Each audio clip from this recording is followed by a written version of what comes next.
Well, hello everyone, and welcome back to Off the Case.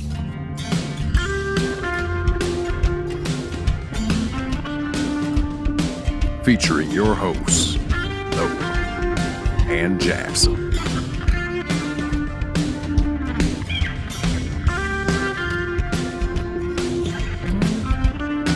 The only podcast of true internet sleuths that gets the job done.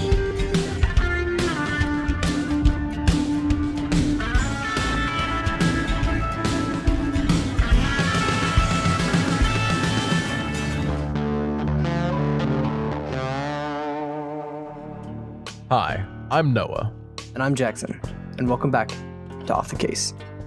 Today, we have a truly tragic event that occurred over an 8-year period from 1978 to 1986. During these 8 years, an unknown killer walked the streets of Tallahassee, taking lives as he saw fit.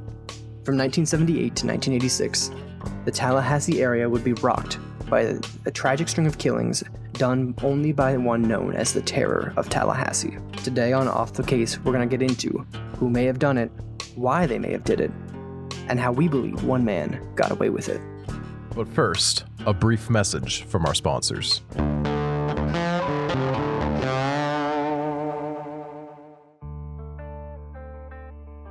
If you're a fan of Off the Case, make sure to support the podcast on patreon.com/offtheair. Thank you for being such loyal listeners. In 1978, in the quiet Tallahassee neighborhood of Griffin Heights, on the corner of Preston and Richmond Street, a young woman was riding her bike. A Tallahassee local, Brenda Lee, was 19 years old when she was fatally struck by a blow dart. While the childhood toy may be something some see as funny or entertaining, there was nothing silly about the method in which Brenda Lee was killed. While many may believe that a blow dart is not enough to kill a person, the Terror of Tallahassee was known to use darts coated in an ammonia-based cleaning product, who we will not name at this time. When the cleaning product entered the bloodstream of those who were shot, they had a fatal chemical reaction. Using a syringe-like device, the Terror of Tallahassee would deliver a deadly amount of an unspecified cleaning product into the typically necks of his victims, with very few exceptions. The chemical, upon entry of the bloodstream, would cause a corrosive reaction with the blood vessels and the skin underneath, leading to a death in mere minutes to the person who's been struck. Over an 8-year period, 13 people were attacked, with 7 of them dying. Many wonder why the police never stopped these terrible, terrible events. And that's one of the things we're going to dig into today. Many of the attacks were located within the Griffin Heights area, reaching slightly into Frenchtown and San Luis, oftentimes seen in parks and along popular biking routes. The killer was ruthless in his mission, going all the way to Florida State's campus. There was one notable exception, however. In 1983, in the Old Town district of Tallahassee, right behind Leon High School, there was a killing that we believe may have been the work of a copycat killer. But enough about the copycats. Let's get into the suspects. Our first suspect is Roberto Brown. Roberto lived in Frenchtown his entire life and was known to sit on his porch and yell at passers-by, though he seemed to have a special hatred for cyclists. It's worth noting that Brown, from the ages of about 14 to 23, played tuba with his high school's marching band and later when he was practicing in college. Roberto was brought off of the list of suspects, however, due to his advanced age and lack of access to dangerous chemicals. At the time of the killings, Roberto Brown was 67 years old. Cops dismissed him as being a possible suspect because he had no access to dangerous chemicals, outside of those would be household products, and he had no knowledge of construction of a weapon that would have been used in the case.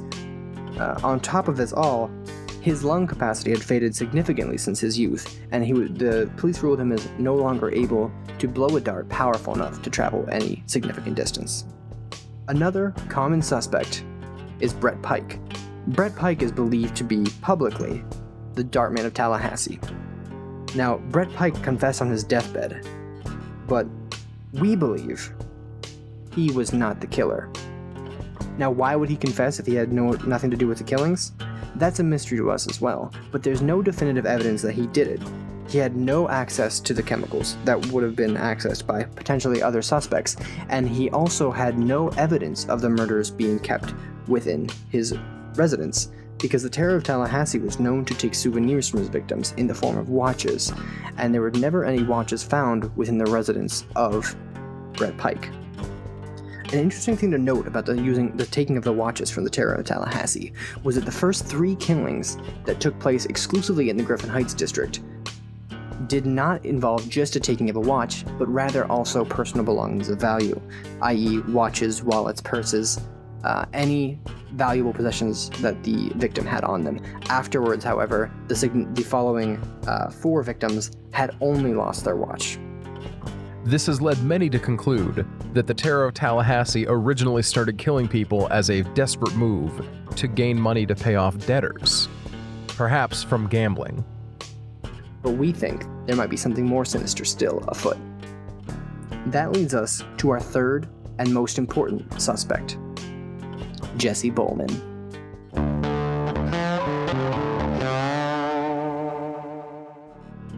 Born on 1037 Richmond Street in 1942, Jesse Boleman lived in Tallahassee his whole life, eventually becoming a plumber based out of his own home and servicing the surrounding areas. A devout Catholic, Jesse was known to give very generously at church events, sometimes, some believed, to his detriment. Jesse Boleman, being a native to the area and servicing local areas, was constantly moving around the districts of Griffin Heights, Frenchtown, Campus Circle, and San Luis, all of these being areas where the murders took place, with the exception of Campus Circle. Now, this gives him the perfect opportunity to commit the crime, and on top of that, Boleman was known to work extensively with pneumatics as a hobby, pneumatics that could potentially have led to him creating some sort of blowgun that was a little bit more than your average lung-powered blowgun. He also had access to all of the chemicals that any plumber would have access to, some of those being not quite household names, but still being ammonia-based cleaning products. That leads us to believe that there's a very high possibility that Jesse Boleman had not only the motive to kill these people, being that he had to deal with the general public on a regular basis and seemed to be a rather bitter individual, but also the means with which to kill these people. One of several suspects the local police brought in for questioning, Jesse was never convicted. However, Police Chief Edwards had this to say about the matter in a newscast in 1982. At this time, we cannot comment on whether or not Mr. Boleman is being charged. Due to fitting a profile we have developed from eyewitnesses, we brought him and several others in for questioning. At this time, we have no comment on any of our suspects. Thank you. It was due to his positive public standing that many were wondering why Mr. Boleman had been brought in. After all, how could someone who was such a devout church attendee and such a friendly neighborhood man who was willing to help people out with any problems that they had be such a terrible person? As we previously mentioned, there were 13 separate attacks and only 7 deaths. One of these attacks that did not result in death took place in the Carter Howell Strong Park in the Frenchtown district of Tallahassee. One of the notable things about this attack is that there were many witnesses. A young man in his mid-20s by the name of Trevor Stacks was riding his bike peacefully through this park along the pond as he was brutally attacked by what is believed to be the Terror of Tallahassee. Now, this was a broad daylight attack, which wasn't abnormal for the killer. He actually took pleasure in taking victims in the daylight. However, the park was densely populated at the time, and he did not strike a vital area. Trevor was struck in the center of his back, and as a result was able to continue pedaling for a good bit of time, where others may have fallen off the bike very quickly after being hit in areas such as the back of the neck and the side of the neck, where the Tallahassee Terror typically liked to strike. Trevor, however, due to what is believed to be due to his posture, was actually struck in the middle of his back and as a result was able to get away. Several people saw this, including one witness by the name of David. David had the following to say when we questioned him about what he saw on that fateful day in 1979. Yeah, dude, it was really crazy. I was just walking along in the park, and then out of nowhere, this guy came riding past me on a bike while this van peeled away. It was the craziest thing. I didn't even know why there was a van in the park, but what ends up happening is this guy like borderline collapses right in front of me, and I don't even know what happened. And I saw a dart sticking out of his back, and I realized, oh shit, that was the Tallahassee dart man that just rode away. I wish I had gotten to see the license plate, but luckily I was there. I was able to take the dart out of the guy's back, and I called for some help. Someone ran over to a payphone, and we were able to get the police over right away, get this man to a hospital. I think that's probably the only reason he survived. It's worth noting that Jesse Boleman, as a plumber, did have access and own a white plumber's van.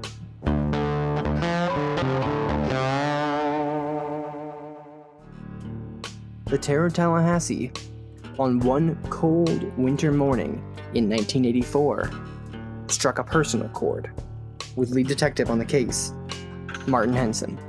While she was walking in Lee Park near her Frenchtown home in Tallahassee, Gloria Henson, wife of Chief Detective from the case, Martin Henson, was shot and killed by a blow dart that was believed to have been fired by the terror of Tallahassee.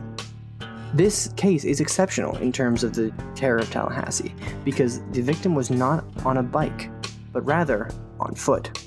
Because of this, initially, Detective Henson himself was suspected as the killer because of his marital troubles, which were known by many on the force. However, it was later reasoned that perhaps she was hit by mistake, as people were known to bike through that area, and without a witness, no one could quite be sure whether or not there had been a biker or not. And Martin Henson was cleared. After the killing of his wife, Martin Henson was taken off the case. Later in his book, published in 1997, The Terror of Tallahassee Killed My Wife, his name was Jesse Boleman, and other things you might not know. On his book tour, he said the following about the case. I know that bastard Jesse did it. I was just never able to prove it to anybody. They kicked me off the case after he killed my wife, claimed that it made it too personal. Personal, can you believe it? You better believe it was personal. I would have been the best man to have on that case. I actually cared about bringing him in. Some people try to say I was the killer. I've never heard anything more absurd in my life. Some people just get off on the suffering of others.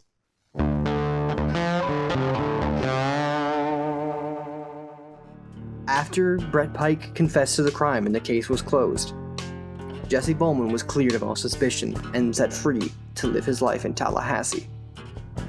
And the terror of Tallahassee has not been seen since 1986. Was Martin Henson right that Jesse Boleman was the killer and the terror of Tallahassee? Or was he himself part of the problem?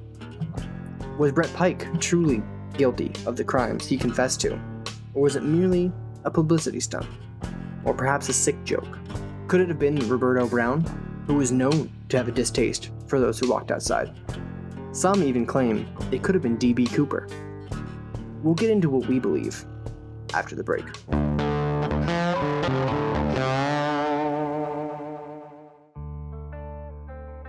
Ever wonder how the hosts stay so informed? Go to audibletrial.com/offtheair to get yourself a free audiobook to keep up to date on all the crazy new things going on in the world. Even if you don't decide to keep your subscription, that book is yours forever, and the gift of knowledge is not one to be taken lightly. Go to audibletrial.com/offtheair to find out more.